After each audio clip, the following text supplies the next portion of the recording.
So guys, నేను మీ డిడిఎస్ని ఈరోజైతే వెరైటీగా ఏం చేద్దామని చెప్పి ఆలోచన చేసి మీకోసం అయితే మంచి రెసిపీతో అయితే మీ ముందుకు వచ్చేసాను. నేను నా ఛానల్ కనుక సబ్స్క్రైబ్ చేసుకునే వాళ్ళు ఉంటే సబ్స్క్రైబ్ చేసుకుని నాకైతే సపోర్ట్ చేయండి. నా ఛానల్ అయితే చూస్తున్నారు కానీ ఎవరు సబ్స్క్రైబ్ అయితే చేసుకుంటలేదు, ఎందుకంటే మీ సపోర్ట్ నాకైతే కావాలి. సబ్స్క్రైబ్ చేసుకోవడం అయితే మర్చిపోవద్దు.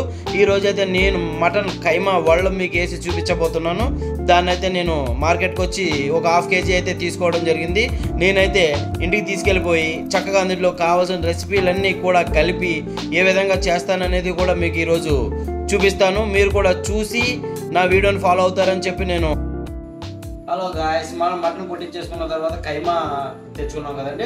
కైమా అయితే మనం ఈరోజు వెరైటీగా కైమా వడలు వేయటమైతే జరుగుద్ది. అందులో మనం కావాల్సిన దినుసులన్నీ చక్కగా కలిపేసుకుని ఎస్పెషల్లీ శనగపిండి కలుపుకున్నామండి. తర్వాత ఎగ్ కూడా యాడ్ చేసుకుని వడలు అయితే మనం వేసేద్దాం. వచ్చేయండి. ఎగ్ అయితే ఫుల్ ఎగ్ అండి, చక్కగా మనం అయితే కొట్టేసుకుంటున్నాం. ఎగ్ కొట్టేసుకున్న తర్వాత ఎగ్ని చక్కగా ఇందులోని మిక్స్ చేసేయాలండి.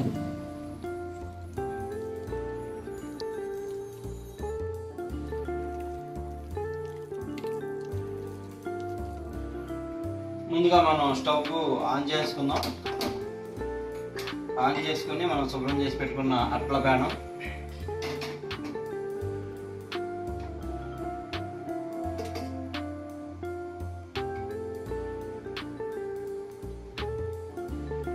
అట్ల ప్యానం పెట్టుకున్న తర్వాత ఎగ్జాక్ట్గా కొంచెం ఆయిల్ ఎక్కువ పోసుకోవాలండి.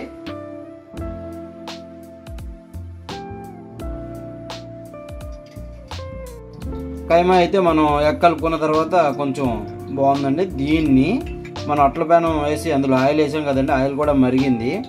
ఈ టైప్లో చేసుకుని మనం ఎగ్జాక్ట్గా ఇట్ల మీదకి ఇలా వదిలేద్దాం.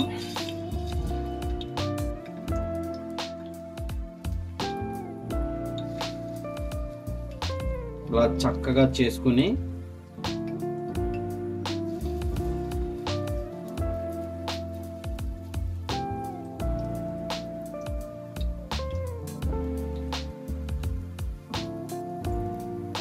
ఇలా చక్కగా చేసుకుని మనం వడ టైప్లోనే మనం వేసుకోవాలండి.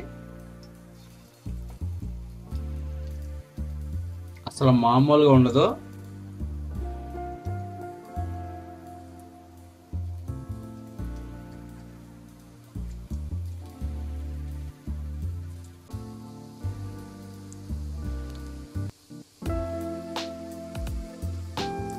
మనం వడ రూపంలో వేసేసుకున్న తర్వాత వాటిని జాగ్రత్తగా తిప్పుకోవాలండి. ఇలా తిప్పుకుంటే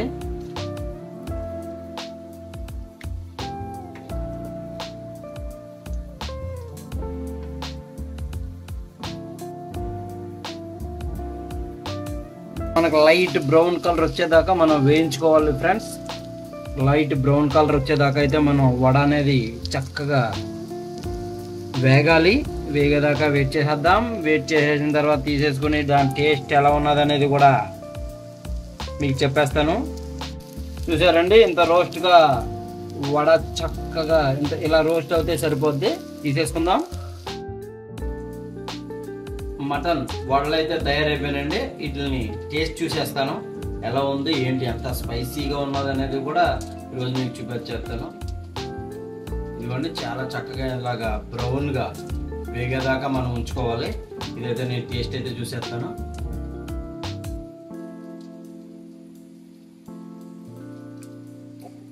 మామూలుగా లేదండి, తిరిగిపోయే రుచి వచ్చింది. అసలు ఇది కైమా ఈ టైప్లో మనం కైమా కొట్టించుకునండి. అందులోకి మసాలా దినుసులన్నీ కలుపుకొని తర్వాత లైట్గా మన పౌడరు శనగపిండి కూడా వేసి చక్కగా ఒక ఎగ్ యాడ్ చేసి వడల కింద అట్ల ప్యానం మీద వేగిన తర్వాత తింటే ఉంటుందండి. నా సామ్యంగా మామూలు టేస్ట్ ఉండదు, వేరే లెవెల్. అయితే మరిన్ని వీడియోస్ కోసం నా ఛానల్ అయితే సబ్స్క్రైబ్ చేసుకోవడం అయితే మీరు మర్చిపోవద్దు. డిడిఎస్ కుకింగ్ నా ఛానల్ కనుక నచ్చినట్టయితే సబ్స్క్రైబ్ చేసి గంట సింబల్ నొక్కి షేర్ చేయండి గాయస్. నేనైతే మీ సపోర్ట్ కోసం నేను ఎదురు చూస్తున్నాను. Please subscribe.